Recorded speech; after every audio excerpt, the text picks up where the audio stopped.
Halo semua, pada kesempatan ini kelompok kami akan menjelaskan mengenai culture shock. Jadi culture shock itu bisa terjadi ketika kita melakukan kontak dari seseorang yang berbeda budaya dengan kita.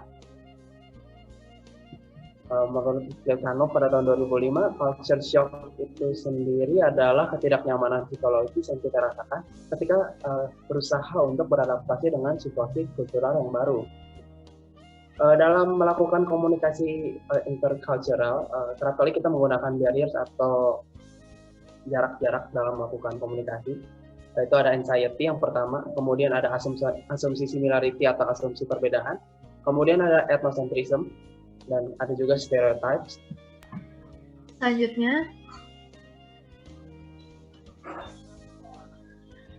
ada prejudice, ada kode komunikasi yang tidak kompatibel, ada juga norms and values yang tidak kompatibel. Lalu, ada cara mengatasi culture shock secara umum. Yang pertama, menambah wawasan mengenai negara atau wilayah tersebut. Yang kedua, mencari tahu mengenai budaya, kebiasaan, dan hal populer yang di negara atau wilayah tersebut. Lalu yang ketiga, mencoba mengenali kehidupan masyarakat setempat. Yang keempat, mencari tahu mengenai tempat-tempat penting, misalnya dokter.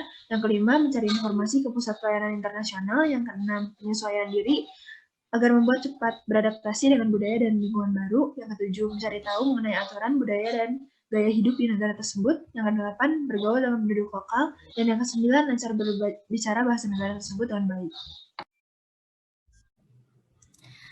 Lalu ada contoh kasusnya nih. Jadi ada seorang mahasiswa bernama Tamara Hutagalung yang berusia 25 tahun dan dia berasal dari Medan.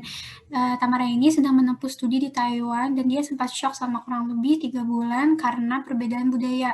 Penyebabnya sejak awal dia tidak menguasai bahasa Mandarin sehingga kesulitan berkomunikasi dengan lingkungan sekitarnya. Dia juga mengaku tak hanya kesulitan berkomunikasi dengan warga setempat tetapi budaya yang cukup berbeda. Dia juga mengalami culture shock dikarenakan masyarakat di Taiwan saat pergi ke kampus atau kantor tidak mandi pagi. Mereka hanya sikat gigi saja, berbeda dengan di Indonesia karena mandi 2 kali sehari. Dari kasus tersebut, kira-kira barriers apa yang dihadapi? Dalam kasus ini terdapat salah satu jenis barriers yang dapat menggambarkan culture shock yang terjadi. Barriers tersebut adalah incompatible communication codes, di mana orang yang berbicara bahasa yang berbeda dengan cepat memahami ketidakmampuan mereka untuk berkomunikasi secara verbal dan selalu beralih ke beberapa jenis penanda tangan non-verbal dalam upaya untuk mengatasi kendala bahasa yang terjadi. Dalam contoh kasus yang digunakan, Tamara tidak menguasai bahasa Mandarin sejak awal, sehingga menyebabkan dia untuk mengalami ketidakmampuan untuk berkomunikasi secara verbal.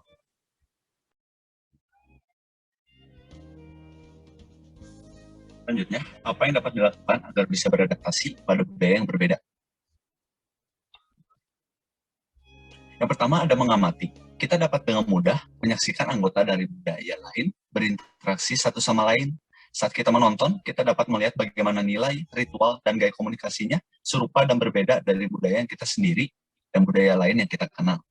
Selanjutnya, yang kedua itu, ada yang belajar secara formal. Kita dapat belajar tentang budaya lain dengan membaca catatan anggota mereka dan studi penelitian etnografi dengan mengambil kursus dan dengan mewawancarai anggota budaya tentang nilai, ritual, dan sebagainya. Lalu, selanjutnya adalah benamkan diri kita dalam budayanya. Kita dapat mempelajari banyak hal tentang budaya lain dengan berpartisipasi secara aktif di dalamnya. Ketika kita tinggal atau bekerja dengan orang yang asumsi budayanya berbeda dengan kita.